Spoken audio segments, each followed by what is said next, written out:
د جاوید اسحاق صاحب له طرحو نه په یوې طرح مې لږ کې کوشش کړی و چې څه د جلوس څه د جلسې څه د غزا شهیدان څه د جلوس څه د جلسې څه د غزا شهیدان زمونږ په سیمه کې پراته دي اکثر دا شهیدان مننه څه د جلوس څه د جلسې څه د غزا شهیدان زمونږ په سیمه کې پراته دي اکثر دا شهیدان شعر ده چې مور مې ویل چې کنډې بیا په چا را پرېوتلې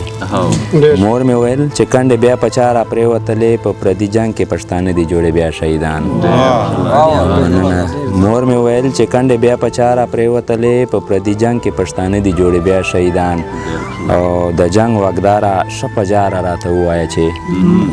د جنګ واګداره شه په جاره راته ووایه چې تا ته نور څومره ضرورت دي دا زما شهیدان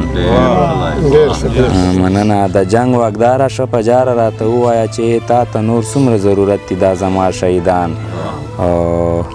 تاسو شعر ده چې زه ثبوت د خلوص دا در کوم ګوره ورته زه ثبوت د خلوص دا در کوم ګوره ورته وینو کې ډوبي خو بیا هم په خندا شهیدان مننه آخري شعر ده چې حاجي صاحب په هر صورت په دې وطن کې مسافر یاره په هر صورت په دې وطن کې مسافر یاره مونږ پښتانه مانه چې ډېر یو تر هر چا شهیدان ډېره مننه یوه وړه غوندې غزل بله ده چې کله ناکله سر تر پایه سړی وشویږي امید صاحب کله ناکله سر تر پایه سړی وشویږي په جان پوی نیسي خو بېجایه سړی وشویږي مننه کله ناکله سر تر پایه سړی وشویږي په جان پوی نیسي خو بېجایه سړی وشویږي او بې له توبې چېرته بله لاره ستا و که نه بې له توبې چېرته بله لاره ستا و که نه چې د ګناه چکر کې خدایه سړی وشویږي او دا ستا د حسن خو جانانه عجیبه حکمت دی د ستا د حسن خو جانانه عجیبه حکمت دی تا ته چې ګوري نو له ورایه سړی وشویږي مننه د ستا د حسن خو جانانه عجیبه حکمت دی تا ته چې ګوري نو له ورایه سړی وشویږي اسماته شعر ده چې پلاره سبا چې بیا د خپل ټټر پې نه ټکوي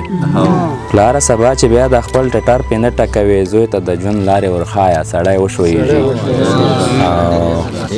مننه او ساکر صاحب شعر ده چې بچ خو بسی خو در په در به شی ټکرې وخوري بچ خو بسی خو در په در به شی ټکرې وخوري چې په ځوانۍ د بخت له جایه سړی وشویږي او زه به ساده یم مسافره دا منم خو اکثر زه به ساده یم مسافره دا منم خو اکثر په هوښیارۍ کې ورته وایه سړی وشویږي ډېره ډېره مننه شکریه